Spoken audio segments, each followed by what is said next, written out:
Raising the stakes of the war in Ukraine, America and North Korea both appear to be on the cusp of sending their citizens, in North Korea's case soldiers, to fight on opposite sides of the bloodbath battlefield. Kharkiv again, and this is the scene of yet another. We're in Kharkiv again. My name is Jerome Starkey. I'm the defence editor at The Sun newspaper, and this is Frontline, your weekly roundup of the most important news from the war in Ukraine. We start today with news that North Korea is reportedly planning to send at least one battalion of its combat engineers to occupied eastern Ukraine, to the Donbass region, where Russian forces are in control, to support President Putin's armed forces. Now, it's not clear what they will do. This report has come from the South Korean media, and of course it follows President Vladimir Putin's visit to Pyongyang, where he was feted by the North Korean leader and by thousands of people, it appeared to be, who had been ordered out onto the streets waving garlands and flowers.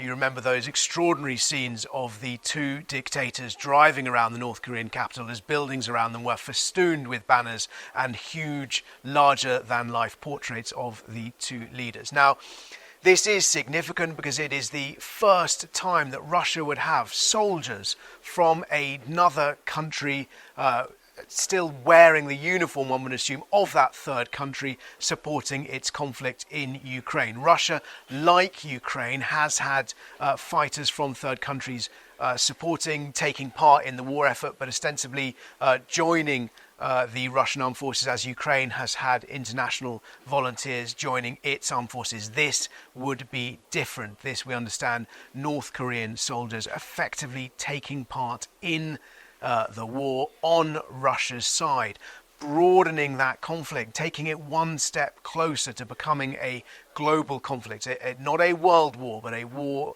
that is drawing in countries from around the world. And on the other side, we understand from a report on CNN that the White House is considering plans to lift a de facto ban on American contractors deploying to Ukraine. Now, these would be civilian contractors, not American armed forces, but nonetheless contractors who support the Pentagon, contractors who work for the US military, likely going into Ukraine in order to support the maintenance and repair of sophisticated Western weapon systems like the Patriot air defense batteries, which have proved so crucial in defending Ukraine's high-value targets and cities from the ongoing Russian bombardments. Now, for example, we know that at the moment, when vehicles, for example, like British Challenger 2 tanks, American Abrams tanks, German-made Leopard tanks are damaged or break down as a result of their use in this conflict, Ukraine has two options. It can try and repair them in situ, but for complicated, significant repairs, often those vehicles, those weapon systems need to be taken out of the country to neighbouring countries where there are NATO soldiers based, and those soldiers can repair the vehicles which they are used to working with. But that comes with cost, logistical complexity, and crucially delays, because it means those vehicles are out of action for long periods of time when they are needed on the front line. So we understand America, President Biden, considering relaxing that position. It would allow American citizens into the war zone while working for the US government. Now, up to this point, there are not, other than soldiers protecting diplomatic missions in Kyiv, there are not conventional NATO forces deployed inside Ukraine, precisely because NATO does not want to create the opportunity for this to escalate into a direct conflict between NATO and Russia. But with the news that North Korea is sending troops, with the news that America may send contractors to Ukraine, that inches one step closer to that high-risk scenario where this conflict could spiral. Also worth noting that Russia, in order to maintain its forces in Ukraine, has, we understand, news out today, enlisted around 10,000 naturalized Russian citizens. Now, these are Central Asian citizens who've been given Russian nationality. Around 10,000 of them, we understand, have been sent to the front lines in Ukraine. And that's just a little vignette, gives us some idea of the struggles both sides of this conflict are having in finding the warm bodies, the young men and women, to prosecute this war, because both sides have suffered such heavy casualties. We know that Ukraine is under pressure to broaden its mobilization, the mechanism of conscription, to bring new civilians into uniform, to bolster its armed forces on the front lines. We know that in the past Russia has relied on conscripts and mercenaries and waves of mobilization, but both sides, both Moscow and Kyiv, are nervous about broadening those mobilization efforts, because it does risk making the war more unpopular, as people who are not necessarily prepared or willing or volunteering to fight find themselves sucked into the horrific conditions on the front line. Now let's have a quick look at what's happening on those front lines. Most of the fighting is focused in Vovchansk in the north and in Chasiv Yar in the east. In Vovchansk, that's on the Kharkiv front, where Russian troops invaded from neighbouring Belgorod. Ukraine appears to have stalled that assault. They are making small incremental gains. They've halted it. They're claiming territory back off the Russians, reclaiming their own territory. In Chasiv Yar, it's a slightly different story. Chasiv Yar is one town up the road from Bakhmut, which for many, many months was the focus of Russia's bloodbath meat grinder assaults, where thousands of soldiers were sent to their deaths to claim small amounts of ground. Dramatic footage of airstrikes, Russian airstrikes on what appear to be Ukrainian positions. And when I was in Chasiv Yar probably about a year ago now, and even then it felt like a ghost town. It was deserted, save for a handful of civilians who'd stayed behind and Ukrainian soldiers who were holding the lines. But as we drove around, it was just the deafening and terrifying sound of explosions all around us. And that was while parts of Bakhmut were still in Ukrainian hands. That is no longer the case. In breaking news, a Ukrainian drone strike appears to have hit a chemical plant deep inside Russia. That's a plant in the Tver region. I think I'm pronouncing that correctly. At least 4 drones, we understand, have hit that plant more than 300 miles inside Russia. And I understand that this chemical plant made additives which were put in jet fuel for Russian aircraft. This is part of a much broader campaign, a long-running, wide-ranging campaign to degrade Russian facilities, industrial facilities, deep inside Russian territory.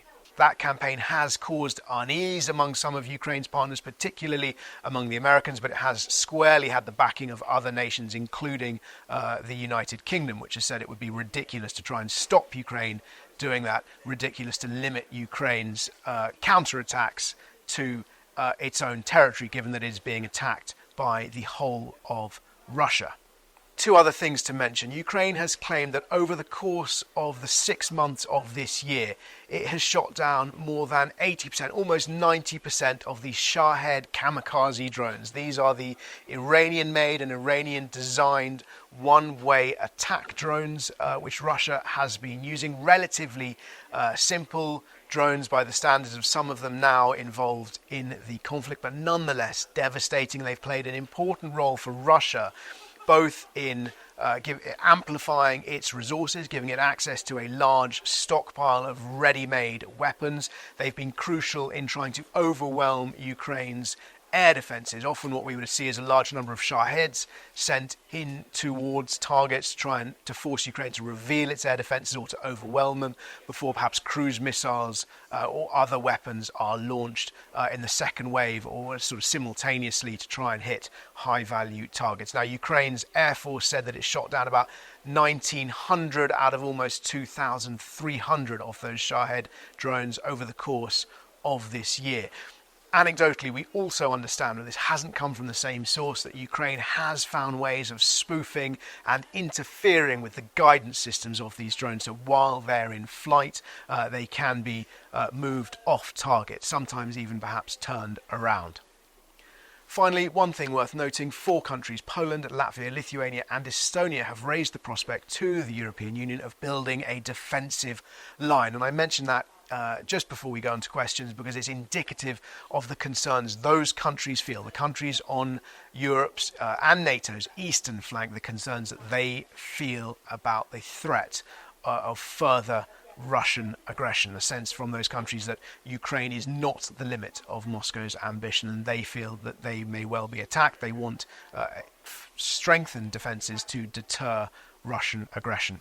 As ever, if you're watching on YouTube and you do have any questions, please ask them in the comments below and we'll do our best to answer some of them next week. We had a fantastic response to last week's show, about 1,500 comments, dozens and dozens of questions. I'm going to try and rattle through a few more than I would normally because there were so many. A lot of people comparing Vladimir Putin's visit to North Korea to the scenes of Hitler and Mussolini together before the outbreak of World War II, asking what Vladimir Putin was hoping to get out of that visit, asking whether or not, crucially, his visit to North Korea is a sign of desperation. Well, certainly President Putin has become something of a pariah over the course of this war. There are only a handful of countries he has visited since he invaded Ukraine, but they include North Korea, they include China, they include the United Arab Emirates and Saudi Arabia.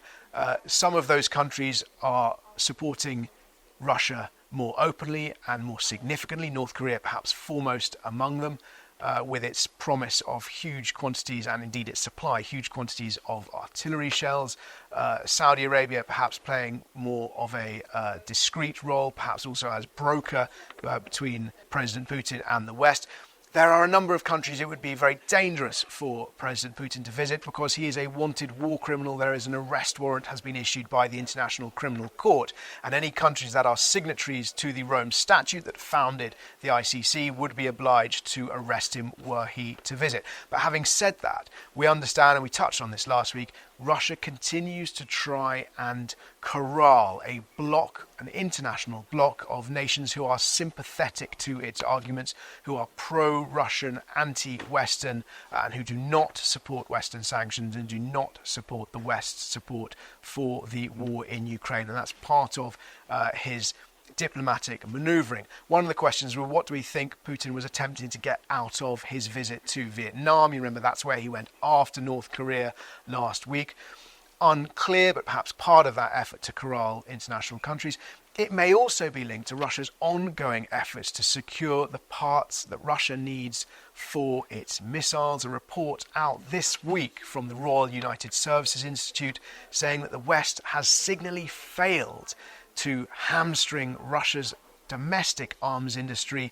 It has failed to stop the import of high-tech parts which Russia relies on. A number of reasons for that in that report. Well worth reading if you're interested. Available from the Royal United Services Institute. One of the questions, at first glance, really surprising, but perhaps more thought through than it might seem. Why doesn't the West give Ukraine nuclear weapons? Because Ukraine did have nuclear weapons at the fall of the Soviet Union, and it gave them up in around 1991 in exchange for territorial guarantees from the United Kingdom, the United States and Russia. Well, the short answer is we cannot give Ukraine nuclear weapons because there are a series of anti-proliferation treaties which are central to what the West would call the rule-based order and attempts to control, legitimate, sensible attempts to control the spread of nuclear weapons. It would also be just a spectacular escalation to try and arm Ukraine with nuclear weapons. And what purpose would it serve? The last thing anybody would want to see was Ukraine using nuclear weapons. You could argue, well, if they had nukes, Russia would not have invaded in the first place. That may well have been the case, but they don't have nuclear weapons. No one is seriously considering, as I am aware, transferring nuclear weapons to Ukraine. It would be a spectacular escalation and push the world much closer to the brink of a nuclear conflict that nobody wants. Two more questions. If Ukraine cannot stop Russia's cruise missiles, how is it going to defend its F-16s? It's a good question. We've seen a lot of cruise missiles getting through recently. President Zelensky has been banging the drum, insisting he needs more Patriot missile systems. Those are the most sophisticated systems which can stop cruise missiles. So the first point is Ukraine's air defences can stop cruise missiles. I've seen the remnants of a Kinzhal Russian hypersonic missile which has been shot down by a Patriot system. That's what I was told by a forensic laboratory in Kyiv who had collated a lot of Russia's most sophisticated weapons. We know the Patriots can do the job. The problem is Ukraine doesn't have enough. Clearly, where it keeps its F-16s as and when they arrive will be key to protecting them.